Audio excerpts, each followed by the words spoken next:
তো আমরা অলরেডি শিখলাম যে কীভাবে CLI ইউজ করে টেলউইন্ড CSS আমাদের প্রজেক্টে সেট আপ করতে হয়, সেখান থেকে একটা output.css ফাইল তৈরি করে সেটাকে এখানে লিঙ্ক হিসেবে কানেক্ট করতে হয়। এই জিনিসগুলো আপনি শিখলেন। এখন একটা ম্যাজিক শেয়ার করি। ম্যাজিকটা হচ্ছে ফর এক্সাম্পল আপনি মনে করেন এই প্রজেক্টটা ক্লোজ করে দিচ্ছেন, ক্লোজ করে দিয়ে আপনি এখান থেকে এই জিনিসটা আমি সরিয়ে ফেলছি। আপনি মনে করেন যে কি করলেন, 1 মাস পরে আসলেন, 1 মাস পরে ভিজুয়াল স্টুডিও কোড ওপেন করলেন, দেন আপনি প্রজেক্ট ডিরেক্টরিতে গেলে এই ফোল্ডারটা অ্যাকচুয়ালি এখানে ওপেন করলেন। তো ভালো কথা, এখানে ওপেন করে আপনি এখানে গো লাইভে দিয়ে এখানে আউটপুটে চলে গেলেন, এখানে দেখতে পাচ্ছেন। তো বিষয় হচ্ছে যখনই আপনি এরকম একটা কাজ করবেন এবং এই যে আপনার output.css ফাইল এখানে লিঙ্ক করা রয়েছে, মনে করেন আপনি input.css এই ফাইলে কিছু টেলউইন্ড CSS এর কাস্টমাইজ করলেন, অথবা আপনি এইখানে টেলউইন্ড CSS কোড লিখছেন, কিছু কাস্টমাইজ করছেন। সো এইসব কাস্টমাইজেশনগুলো করছেন।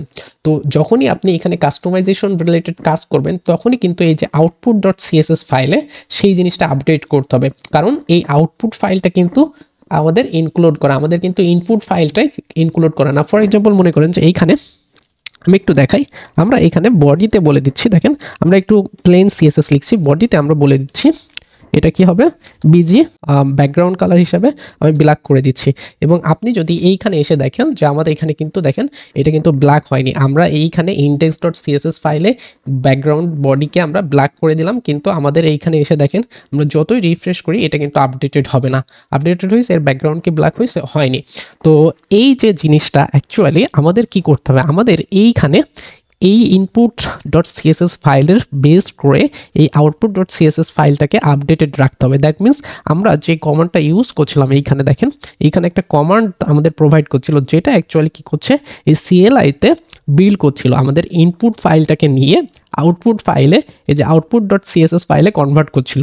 আমরা ড্যাশ এই যে ওয়াজ দিয়ে বলে দিচ্ছিলাম যে আমাদের এই প্রজেক্টটা মনিটর করতে যখনই input.css ফাইলে কোনো ধরনের কাস্টমাইজেশন হবে, সেই জিনিসটা অ্যাকচুয়ালি output.css ফাইলে আপডেট করে দিবে, সেই জন্য আমরা এখানে ড্যাশ ওয়াজ লিখে দিচ্ছি। তো আমাদের যখনই আমরা এই ধরনের কোনো কাস্টমাইজ করবো, আমাদের কি করতে হবে, এই যে কমান্ডটা, এই কমান্ডটা কপি করতে হবে। কপি করে এসে আমাদের এইখানে টার্মিনাল ওপেন করতে হবে, টার্মিনাল ওপেন করে এইখানে পেস্ট করে কি করতে হবে, ইন্টারপ্রেস করতে হবে। তারপরে আপনি এইখানে আসলে দেখবেন যে এইটার আউটপুট ব্যাকগ্রাউন্ড ব্ল্যাক হয়ে গেছে। তো বিষয়টা হচ্ছে কি, দেখেন আপনি যখনই এখানে কাস্টমাইজ করছেন, আপনার কিন্তু এই জিনিসটা যদি রান করা না থাকে টার্মিনালে, তাহলে কিন্তু আপনি এইখানে আউটপুট দেখতে পারবেন না। সো আপনার লাইভ আউটপুটটা আপনি এখানে দেখতে পারবেন না। এখন বিষয় হচ্ছে প্রত্যেকবার আপনি এখান থেকে মনে করেন যে 2 মাস পরে এসে আবার প্রজেক্টটা ওপেন করলেন, দেন আবার এই ডকুমেন্টেশনে আসবেন, এসে এই জিনিসটা আবারও এখান থেকে আপনাকে কপি করে নিয়ে এইখানে আপনাকে ইউজ করতে হবে। তো এটা তো একটা প্যারার কাজ, বারবার অ্যাকচুয়ালি এই জিনিসটা কপি পেস্ট করে এখানে ইউজ করা তো ঝামেলার কাজ। তো এই ঝামেলা থেকে মুক্তির জন্য আমি একটা ম্যাজিক শেয়ার করছি। ম্যাজিকটা অ্যাকচুয়ালি ম্যাজিক না, এটা খুব সিম্পল একটা জিনিস, আপনি ট্রাই করলেও পারবেন। তো সেই জিনিসটা হচ্ছে আমরা এইখান থেকে এই সব কিছু কেটে দিচ্ছি। আমাদের এইখানে দেখবেন যে এই যে package.json নামে একটা ফাইল রয়েছে, যেখানে আপনার এই যে প্রজেক্টের নামটা এখানে ডিফাইন করা রয়েছে। আপনি যদি একটু নিচে আসেন, এইখানে আরেকটা ব্লক পাবেন যেটাতে অ্যাকচুয়ালি স্ক্রিপ্ট লেখা। এই যে স্ক্রিপ্টের ব্লকে আমরা নতুন একটা স্ক্রিপ্ট লিখব, স্ক্রিপ্টটা আপনার প্রজেক্টটা রান করতে হেল্প করবে। তো দেখেন আমরা কি করব, এখানে একটা কমা দিব, দিয়ে আপনি ডাবল কোটেশন দিবেন, দিয়ে এখানে দেখবেন যে কি লিখবেন, ডেভ লিখবেন, অথবা আপনি এখানে স্টার্টও লিখতে পারেন। আমি আপাতত ডেভ লিখছি, ঠিক আছে। ডেভ লিখে এখানে একটা কোলন দিবেন, তারপরে আপনি আরেকটা কোটেশন দিবেন, ডাবল কোটেশন দিবেন, দিয়ে আপনি আপনার এই ডকুমেন্টেশনে চলে আসবেন। দেখেন এইখান থেকে এই অংশটুকু কপি করবেন, কপি করে আপনি এইখানে এই যে কোটেশনের ভিতরে Ctrl+V দিয়ে পেস্ট করে দিবেন। দ্যাট মিনস আমরা একটা ডেভ স্ক্রিপ্ট লিখলাম, সেই স্ক্রিপ্টের ভ্যালু হচ্ছে এই জিনিসটা। দ্যাট মিনস আমরা যদি এই ডেভটাকে রান করি, তাহলে আমাদের এই পুরো জিনিসটা অ্যাকচুয়ালি রান হবে। তো এই জিনিসটা অ্যাকচুয়ালি কীভাবে কাজ করবে দেখেন, আমরা এখানে Ctrl+C দিয়ে এটাকে স্টপ করে দিচ্ছি, অথবা আপনি এখানে ডিলিটে ক্লিক করে এটাকে সরিয়ে ফেলতে পারেন। এখন আমাদের প্রজেক্টে এই যে মনিটর করছিল কি, যে ইনপুট ফাইলে কোনো কিছু আপডেট আসলে সেটা আউটপুটে কনভার্ট করে দিতে। এই যে আপডেটটা আসছিল সেটা আমাদের এই কমান্ডটা রান করে আমরা করছিলাম। দ্যাট মিনস আমাদের আউটপুট ফাইলটা আপডেট করছিলাম আমরা এই কমান্ডটা দিয়ে। তো আমরা এইটার একটা শর্টকাট তৈরি করছি, যেটা অ্যাকচুয়ালি দেব। তো আমরা যেহেতু আমাদের প্রজেক্টের শুরুতে npm ইউজ করছি, তো npm এ কোনো একটা কমান্ড রান করতে আপনাকে এরকম করতে হয়, npm লিখতে হয়, তারপরে রান লিখতে হয়, লিখে আপনি এই স্ক্রিপ্টে যে জিনিসটা ডিফাইন করছেন সেই জিনিসটা রাখবেন। দ্যাট মিনস আপনাকে আর এই পুরো জিনিসটাকে মুখস্থ করতে হবে না বা মনে রাখতে হবে না বা ডকুমেন্টেশন থেকে খুঁজতে হবে না। আপনি কি করবেন, আপনি এই যে প্যাকেজ.json ফাইলটা ওপেন করে নেবেন, নিয়ে npm লিখবেন, একটা স্পেস দিয়ে রান লিখবেন, লিখে এইখানে যে জিনিসটা ডিফাইন করছেন সেইটা লিখবেন, লিখে ইন্টারপ্রেস করবেন। দেখেন এই জিনিসটা যখনই আমরা করছি সেই জিনিসটা অটোমেটিক্যালি আমাদের এই জিনিসটাকে রান করছে, ঠিক আছে। দ্যাট মিনস আমাদের এই পুরো জিনিসটাকে আমরা কনভার্ট করে এই ছোট্ট অংশে নিয়ে নিলাম, ঠিক আছে। আমরা ডেবের মধ্যে রাখছি লিখে।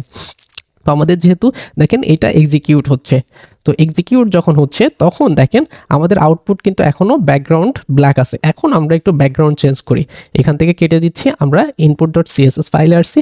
এইখানে ব্যাকগ্রাউন্ডের পরে আমরা বললাম যে ব্যাকগ্রাউন্ড ব্ল্যাক হবে না, আমরা ব্যাকগ্রাউন্ড হিসেবে মনে করেন যে ব্লু রাখছি, সো ব্লু কালার দিয়ে দিলাম। এখন যদি আপনি এইখানে আসেন দেখেন ব্লু হয়ে গেছে। আপনার যদি মনে হয় না আপনি ব্লু রাখবেন না, আপনি এইখানে গ্রিন লাগছেন, সো আপনি গ্রিন ডিফাইন করে দেন। আমি এই যে ইয়েলো গ্রিন টাইপের জিনিস দিয়ে দিচ্ছি।